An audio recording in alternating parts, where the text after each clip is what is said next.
यह कहानी है सूर्यपुत्र शनिदेव की, एक देवता जो न्याय और सत्य के प्रतीक बने। परंतु उनकी यह यात्रा सरल नहीं थी। यह कहानी है उनके संघर्षों, तपस्या और न्याय के मार्ग पर चलने की, जो हमें सिखाती है कि जीवन में कर्म ही सबसे बड़ा सत्य है। सूर्यदेव की पत्नी छाया भगवान शिव की अनन्य भक्त थीं। उन्होंने कठोर तपस्या की, हर दिन शिवलिंग के सामने ध्यान लगाती। इसी दौरान उनके गर्भ से एक बालक ने जन्म लिया। इस बालक का नाम रखा गया शनि।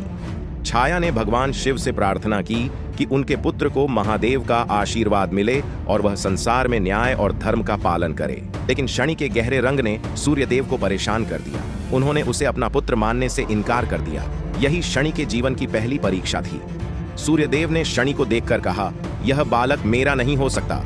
छाया ने उन्हें समझाने की कोशिश की, लेकिन सूर्यदेव अपने निर्णय पर अडिग रहे। इसका रंग मेरे तेज और प्रकाश से मेल नहीं खाता। यह मेरा पुत्र नहीं हो सकता। यह अस्वीकार्यता शनि के कोमल हृदय पर गहरा असर छोड़ गई। परंतु छाया ने उसे सिखाया कि अपने कर्मों से ही वह अपना स्थान प्राप्त कर सकता है। सूर्यदेव के अस्वीकार से प्रेरित होकर शनि ने भगवान शिव को प्रसन्न करने के लिए कठोर तपस्या का मार्ग चुना। उनका ध्यान इतना प्रबल था कि देवता भी उनकी तपस्या से चकित हो गए।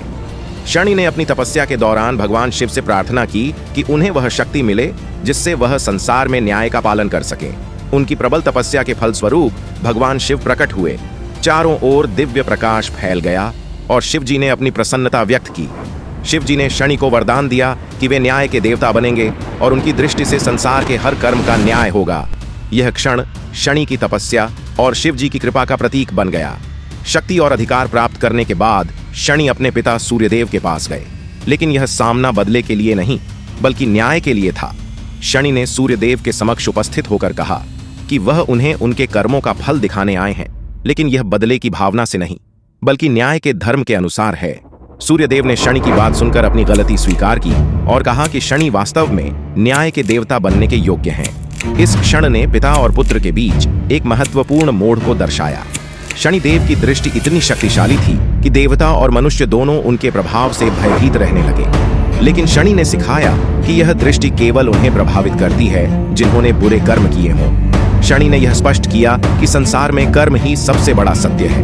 उन्होंने कहा कि प्रत्येक व्यक्ति को उसके कर्मों के अनुसार फल मिलेगा, अच्छे कर्म का अच्छा परिणाम और बुरे कर्म का दंड। उनके इस संदेश ने संसार को सत्य और न्याय के महत्व का बोध कराया। यह क्षण सत्य, कर्म और न्याय की स्थापना का प्रतीक बन गया। यह कहानी हमें यह सिखाती है कि हमारे रंग, रूप या परिस्थितियां हमारी काबिलियत और पहचान को परिभाषित नहीं करती। यह हमारे कर्म हैं जो हमें महान बनाते हैं। शनिदेव का जीवन इस बात का प्रमाण है कि संघर्ष और कठिनाइयों से गुजरकर अपने कर्मों और सत्यनिष्ठा के माध्यम से हम न केवल अपनी पहचान बना सकते हैं बल्कि समाज और संसार के लिए प्रेरणा भी बन सकते हैं।